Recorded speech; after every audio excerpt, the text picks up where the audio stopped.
Mvutano wa kisiasa na kijeshi unaendelea kupanda katika eneo la Mashariki ya Kati, huku Iran ikichukua hatua za kidiplomasia na Marekani ikiongeza uwepo wake wa kijeshi katika eneo hilo.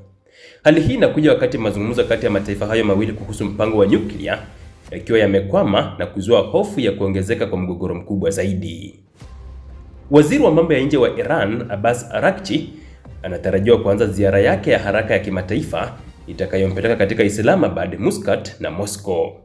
Ziara hiyo inalenga kufanya mashauriano ya kisiasa na washirika wa Iran, wakati ambapo hatima ya mazungumzo yake na Washington bado hayajulikani.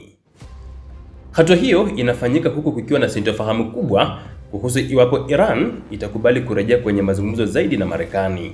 Kwa upande wake, waziri wa ulinzi wa Marekani Pete Hegseth amesema bado kuna nafasi ya wazi kwa Iran kufikia makubaliano, akisisitiza umuhimu wa Tehran kuachana na mpango wa silaha za nyuklia kwa njia inayoweza kuthibitishwa kimataifa.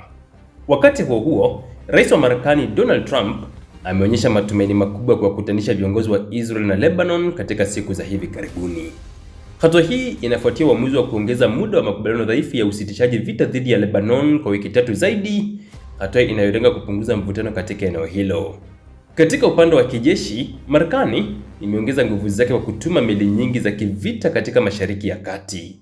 Meli ya USS George H.W. Bush imejiunga na USS Gerald R. Ford pamoja na USS Abraham Lincoln na kufanya jumla ya meli 3 kubwa za kubeba ndege za kivita eneo hilo. Hatua hii inaonyesha wazi maandalizi ya Marekani kwa hali yoyote, iwe ya kidiplomasia au ya kijeshi.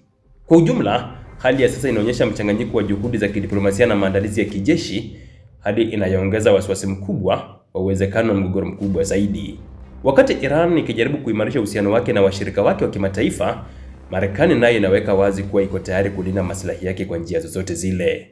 Hatima ya mvutano huu sasa inategemea iwapo juhudi za kidiplomasia zitafanikiwa au kama dunia itaingia katika hatua mpya ya mzozo mkubwa wa kimataifa.